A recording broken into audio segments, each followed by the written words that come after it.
Olá! Na aula de hoje, nós vamos discutir alguns casos especiais de equilíbrio em duas dimensões. Na aula de hoje, nós, primeiro, vamos discutir a respeito da validade das restrições que mantêm um corpo em equilíbrio e, na sequência, estudar o caso especial de corpos sujeitos a duas e três forças. Na aula passada, nós apresentamos uma abordagem geral para estudar problemas de equilíbrio, que, para um problema bidimensional, consiste em resolver três equações independentes de equilíbrio para as incógnitas do problema. Por exemplo, para essa treliça, apoiada por um pino A e um apoio deslizante em B, há duas reações no pino em A e uma no apoio em B. Nessa treliça, os apoios são diferentes. A e B são apoios deslizantes, mas existe também uma barra de conexão em D. Novamente, há três reações desconhecidas. Como há três equações de equilíbrio independentes, é possível determinar essas três incógnitas em ambos os casos. Nos exemplos anteriores, portanto, nós notamos que os apoios usados são tais que a treliça, tratada como um corpo rígido, não poderia se mover sob as cargas dadas ou sob quaisquer outras condições de carregamento. Nós dizemos, portanto, que o corpo estava completamente vinculado e as reações correspondentes aos apoios envolviam três incógnitas. E, como há três equações de equilíbrio disponíveis, essas três incógnitas podem ser determinadas. Dizemos, nesse caso, que as reações são estaticamente determinadas. Quando os suportes fornecem mais restrições que o necessário para impedir o movimento do corpo, como nessa treliça apoiada por dois pinos em A e B, nós dizemos que o corpo está excessivamente restrito. Nesse caso da treliça, há quatro incógnitas. Como só existem três equações de equilíbrio independentes, há mais incógnitas que equações disponíveis, e não é possível determinar todas as reações somente com as equações de equilíbrio. Nós dizemos, portanto, que as reações são estaticamente indeterminadas. Nós dizemos também que um suporte que pode ser removido sem remover a condição de equilíbrio do corpo é chamado de redundante. Por outro lado, se há menos incógnitas que equações de equilíbrio, nós dizemos que o corpo está parcialmente vinculado, como nessa treliça apoiada por roletes. Como as reações nos roletes só são verticais, a equação de equilíbrio de forças na horizontal não é satisfeita, e a condição de equilíbrio da treliça não pode ser mantida para uma condição geral de carregamento. Conclui-se, portanto, que uma condição necessária para que o corpo rígido esteja completamente vinculado e para que suas reações sejam estaticamente determinadas é que deve haver tantas incógnitas quanto equações de equilíbrio disponíveis. Essa condição, no entanto, é necessária, mas não é suficiente. Isto é, mesmo que hajam três equações e três incógnitas, não necessariamente o corpo estará completamente vinculado, e suas reações serão estaticamente determinadas. Veja, por exemplo, essa treliça apoiada em três roletes. Cada uma das reações dos roletes é vertical. Há três incógnitas. No entanto, a equação de equilíbrio de forças na horizontal não pode ser satisfeita, pois não há uma força de reação que impede o movimento horizontal da treliça. Nós dizemos, portanto, que essa treliça está impropriamente vinculada. Veja também que para determinar as reações da treliça, há duas equações de equilíbrio restantes, mas três incógnitas. Não só o corpo está impropriamente vinculado, como também os vínculos impróprios introduziram uma indeterminação estática no problema. Um outro exemplo de vinculação imprópria é o dessa treliça suportada por um pino em A e dois roletes em B e C. Primeiro, veja que há quatro reações, mais três equações disponíveis, de forma que as reações são estaticamente indeterminadas. Segundo, note que a linha de ação de todas as forças de reação passa pelo ponto A. Logo, a equação de somatório de momentos em torno de A igual a zero não pode ser satisfeita. Assim, a treliça pode girar em torno de A e está impropriamente vinculada. Nós concluímos, portanto, desses exemplos, que um corpo rígido está impropriamente vinculado sempre que os suportes estiverem dispostos de tal modo que as reações sejam concorrentes em um mesmo ponto ou sejam paralelas. Vamos agora estudar alguns sistemas e verificar se eles são estaticamente determinados ou não, e se estão apropriadamente restritos. Para estudar adequadamente os problemas, é necessário fazer o diagrama de corpo livre de cada sistema. Aqui nós temos uma viga apoiada por um pino em A e dois roletes em B e C, carregado por forças arbitrárias. Um diagrama de corpo livre dessa viga mostra aqui o contorno da viga, as forças arbitrárias agindo na viga e as reações. Do pino em A, duas reações, AX e AY. Dos roletes em B e C, mais duas reações. Como há 4 reações e 3 equações disponíveis, essa viga é estaticamente indeterminada. Ou AY, ou BY, ou CY são equações redundantes. Mesmo se uma dessas reações for removida, o corpo continua em equilíbrio. Já se eu remover AX, o sistema se tornará inapropriadamente restrito, porque aí não haverá mais restrições para o movimento na direção X. Nesse segundo exemplo, nós temos uma guia apoiada aqui em 4 roletes, A, B, C e D. Nota-se do diagrama de corpo livre que esse sistema está inadequadamente restrito.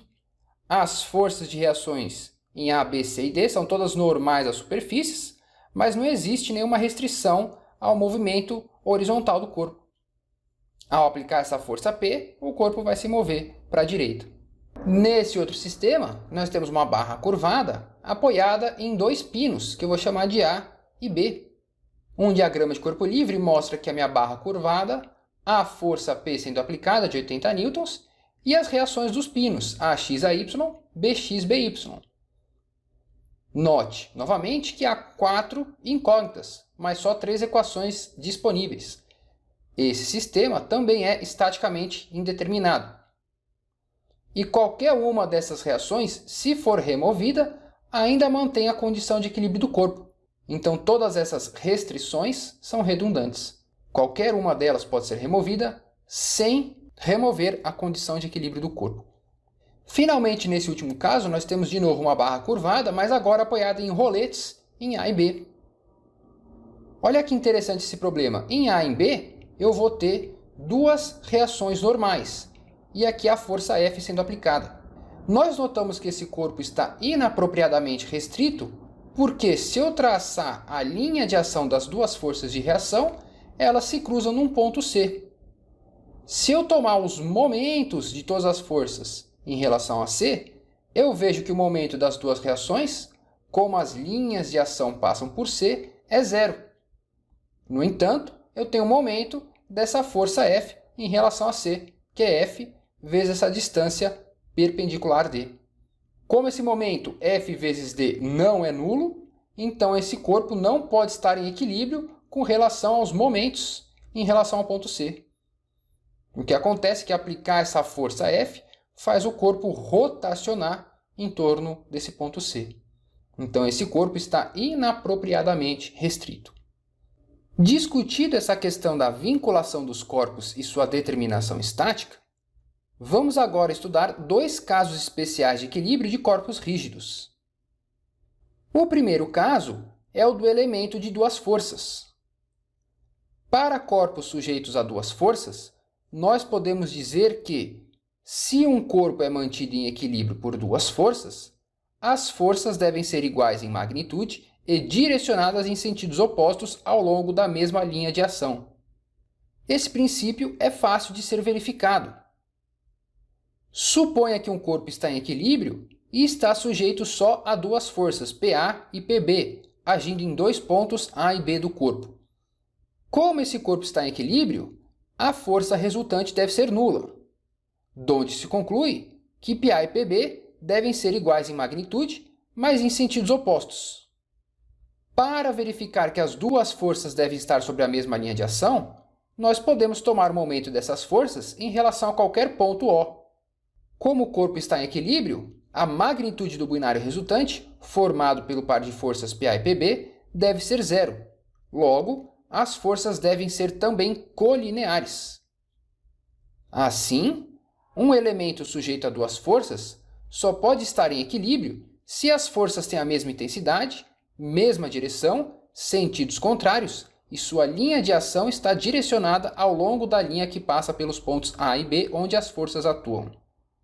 Identificar corpos sujeitos a 2 forças facilita a solução de problemas, como no caso dessa estrutura conectada por pinos em A, B e C.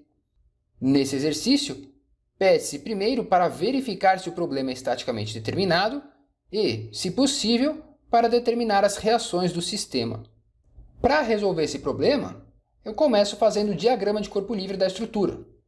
Se eu fizer o diagrama de corpo livre da estrutura inteira, eu noto que em A e B a estrutura está sendo suportada por pinos. Haverá, portanto, duas reações, AX e AY, e BX, BY em cada um dos pinos. No entanto, se eu fizer um diagrama de corpo livre só aqui desse elemento AC, o que eu vou notar? Em A e em C eu tenho conexões por pinos, duas reações, AX e AY, CX e CY, que podem ser combinadas numa força resultante A e numa força resultante C. Ora, se esse elemento está sujeito só a duas forças, então eu posso afirmar com certeza que essas forças têm mesma intensidade, mesma direção, sentidos contrários, e estão direcionadas ao longo da linha de ação que conecta os dois pontos por onde passam as forças. Assim, eu sei, sem resolver o problema, que a minha força de reação aqui no pino A tem que estar direcionada ao longo dessa direção, orientada de acordo com esse ângulo θA. θA é o ângulo desse triângulo, que eu posso calcular como arco tangente de 200 sobre 300. Então, eu sei o ângulo de orientação da minha força de reação em A. Então, no meu diagrama de corpo livre, aqui no apoio em B, eu vou indicar as duas forças BX e BY, mas a força de reação em A eu vou indicar com uma direção conhecida, θA, 33,7 graus. Agora, desse corpo, eu observo que eu tenho três incógnitas e três equações disponíveis. Então, eu consigo resolver o problema. Para determinar essas três equações, eu posso começar tomando os momentos em relação a B, que é o ponto por onde passam duas das incógnitas do problema. Somatório de momentos em relação a B igual a zero, eu vou ter A vezes seno de 33,7 graus, que é só a componente vertical de A, vezes a distância perpendicular, 0,6 metros, mais 400 vezes 0,16 metros, e 600 vezes 0,1 metro. Isso aqui tudo tem que ser igual a zero, então a magnitude dessa força de reação em A é 372,6 newtons.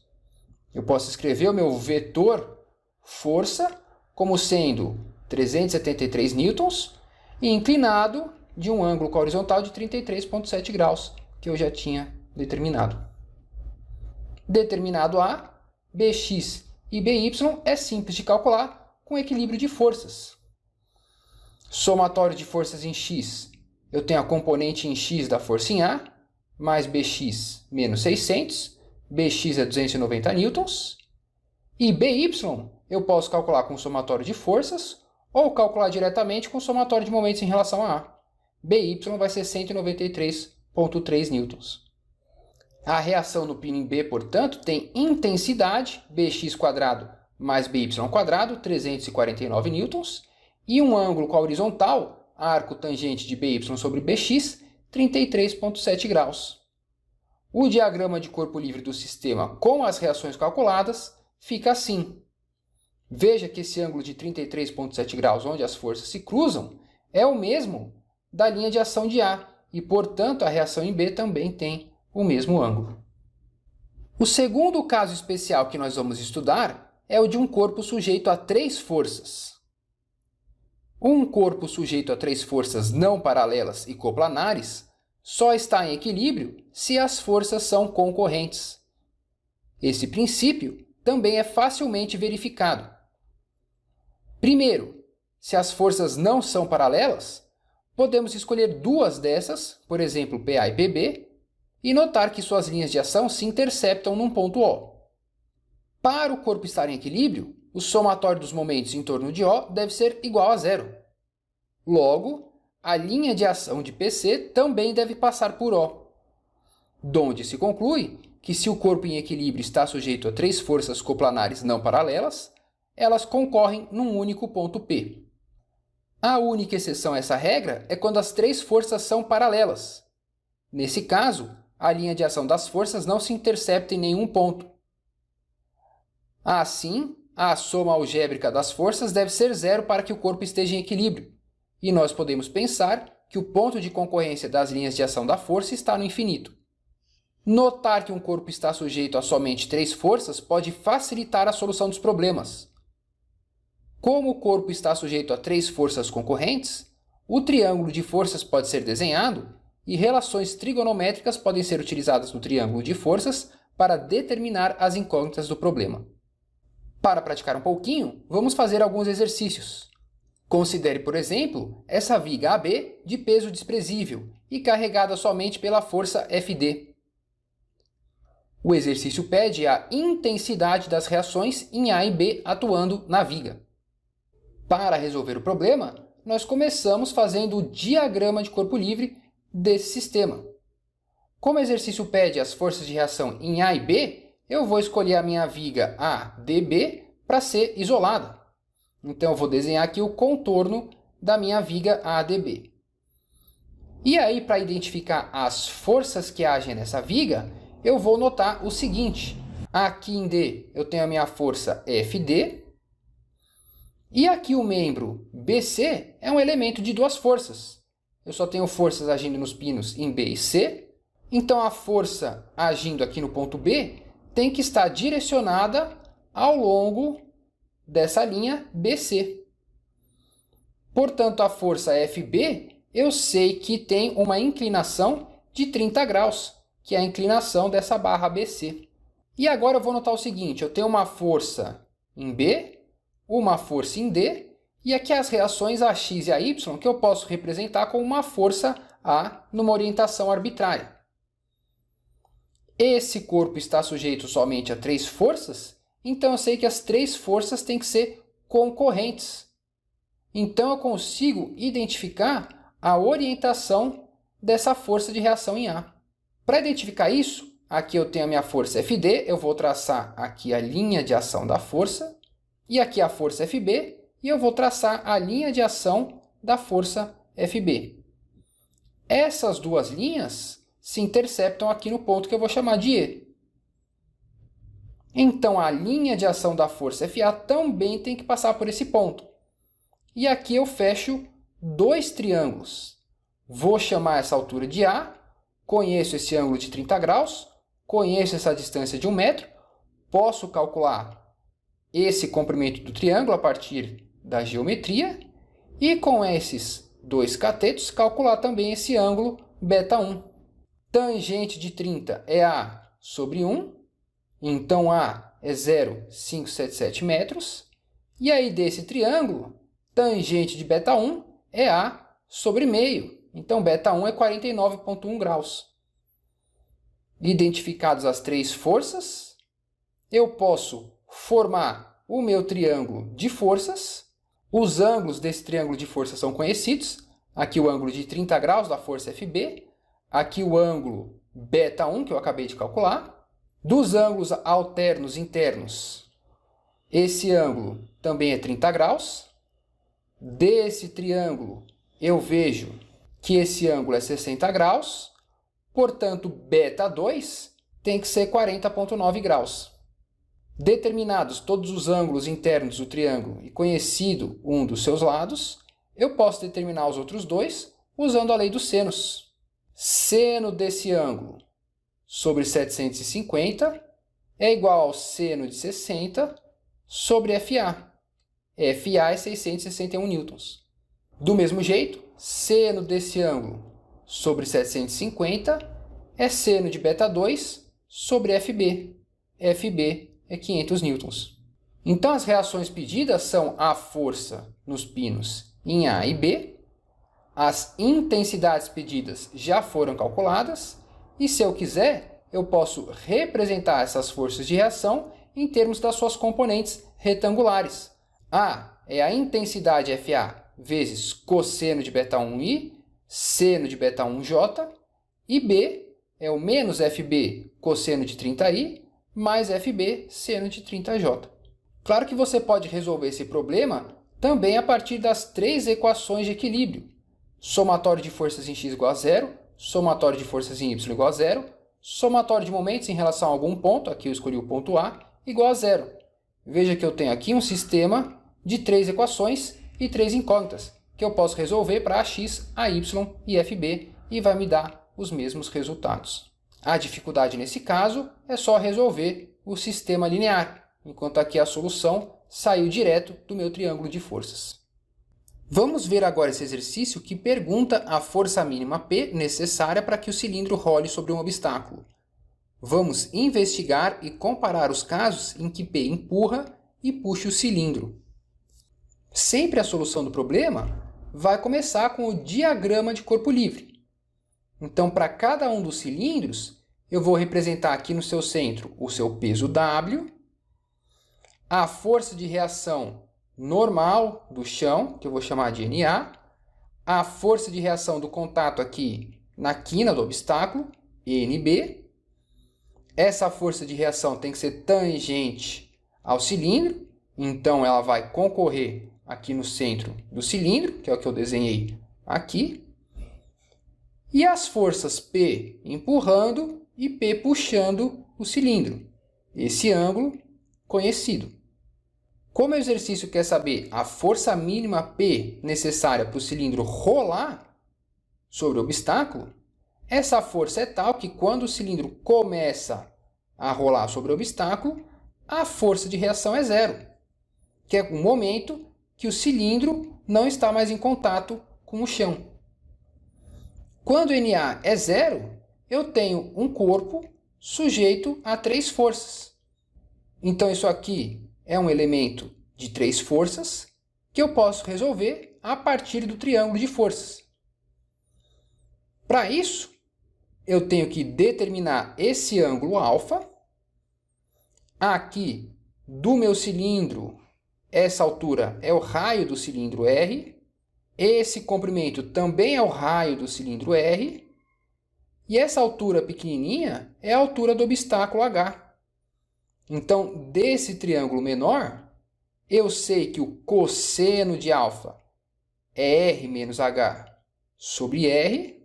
Então, cosseno de alfa é 1 menos H sobre R. Para os valores do problema, esse ângulo alfa é 28,96 graus. Determinado alfa, eu posso desenhar o meu triângulo de forças. No primeiro caso, para a força P empurrando, aqui tem o meu peso W, a minha força P empurrando o cilindro, aqui tem o meu ângulo de 20 graus conhecido, ângulo alfa, esse beta eu posso determinar, e aqui a minha reação NB. A soma dos ângulos internos do triângulo é 180 graus, então esse ângulo beta é 41 graus. Da lei dos senos nesse triângulo, P é 289 newtons. No segundo caso, para a força P puxando o cilindro, eu vou ter aqui o meu peso W para baixo, a minha força de reação NB, e aqui a minha força P puxando com ângulo de 20 graus. Esse ângulo com a vertical é alfa, então esse ângulo do triângulo é 90 menos alfa.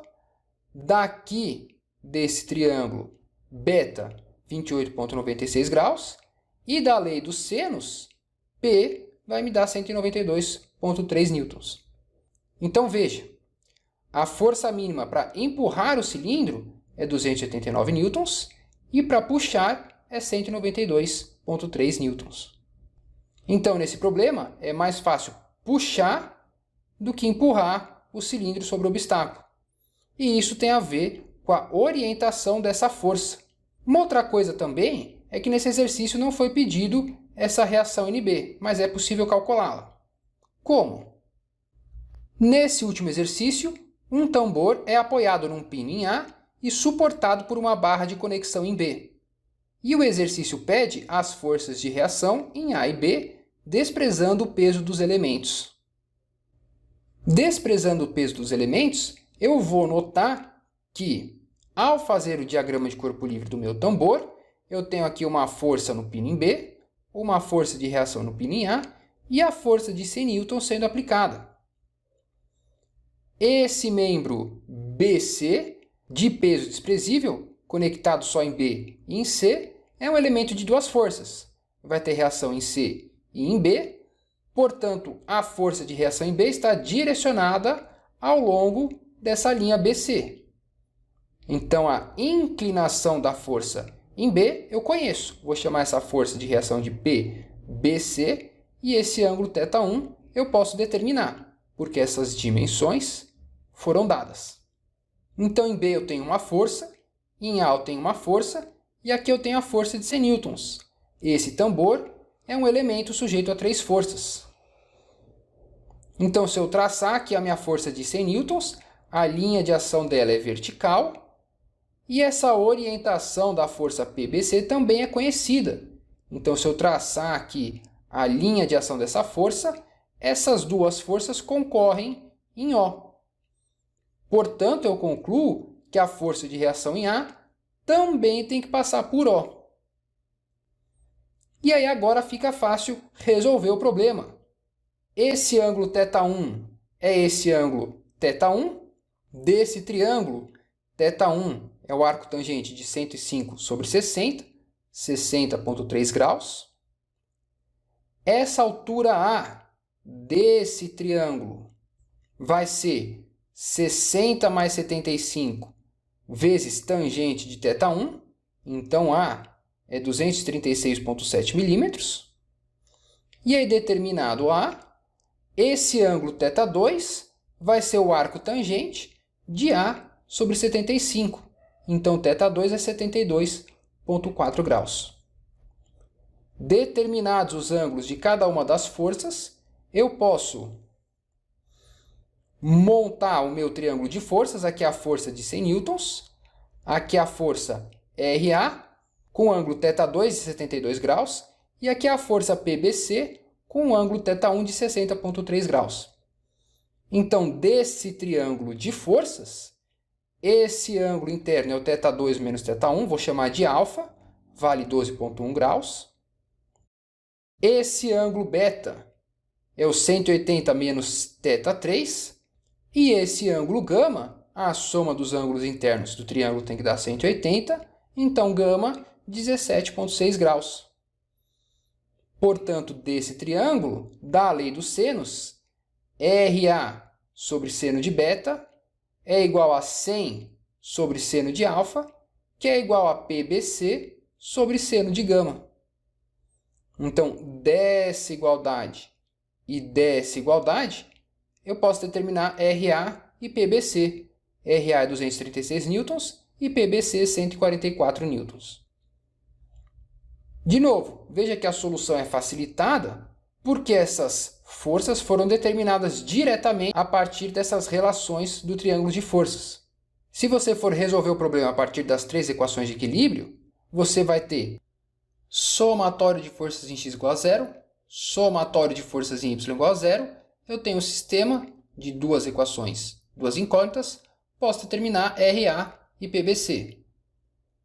Veja que esse sistema envolve a decomposição das forças, então eu tenho que conhecer os ângulos θ1 e θ2. E esse ângulo θ2 foi determinado notando que o disco era um elemento sujeito a 3 forças. Se esse ângulo θ2 não fosse conhecido, não tivesse sido determinado, então eu teria 3 incógnitas no problema: PBC, RA e θ2. Ou, decompondo a força de reação em A em duas direções, PBC, RAX e RAY. E aí, para determinar RAX, RAY e PBC, eu teria 3 equações: somatório de forças em x e y e o somatório de momentos em relação a algum ponto igual a zero. Daqui eu vou ter 3 equações, 3 incógnitas, que eu posso resolver o problema, e a minha reação em A vai ser o RAX ao quadrado mais RAY ao quadrado. Vai dar de novo os meus 236 newtons. Notando que o elemento é um elemento de 3 forças, eu posso determinar esse ângulo θ1 e θ2. Eu tenho um sistema de equações menor, mas ainda assim eu tenho que resolver um sistema linear. E se você montar o triângulo de forças, a solução fica ainda mais facilitada. Tudo bem? Na aula de hoje, portanto, nós fizemos algumas observações quanto ao equilíbrio de um corpo rígido. Primeiro, nós discutimos a respeito da validade das restrições do corpo e notamos que, para que haja equilíbrio, o número de equações de equilíbrio deve ser igual ao número de incógnitas. Essa condição é necessária, mas não é suficiente para garantir o equilíbrio do corpo. Se há menos incógnitas que equações, o corpo está parcialmente vinculado e o movimento do corpo é possível. Se há mais que 3 incógnitas, as reações são estaticamente indeterminadas. Se as reações são concorrentes ou paralelas, o corpo está impropriamente vinculado e seu movimento pode ocorrer para uma condição geral de carregamento. Nós também estudamos 2 casos particulares de carregamento num corpo em equilíbrio. Primeiro, estudamos o caso de um corpo sujeito a 2 forças. Nesse caso, nós sabemos que, para que haja equilíbrio, as forças devem ter igual intensidade, igual linha de ação e sentidos opostos. Nós verificamos que a linha de ação dessas forças passa pelos pontos por onde atuam as 2 forças no corpo. No caso de um corpo sujeito a 3 forças, para que haja equilíbrio, ou as forças têm que ser todas paralelas ou todas concorrentes. Se as forças são concorrentes, uma análise simplificada do problema pode ser feita desenhando-se o triângulo de forças e usando relações trigonométricas nesse triângulo para determinar as incógnitas do problema. E por hoje é isso. Obrigado.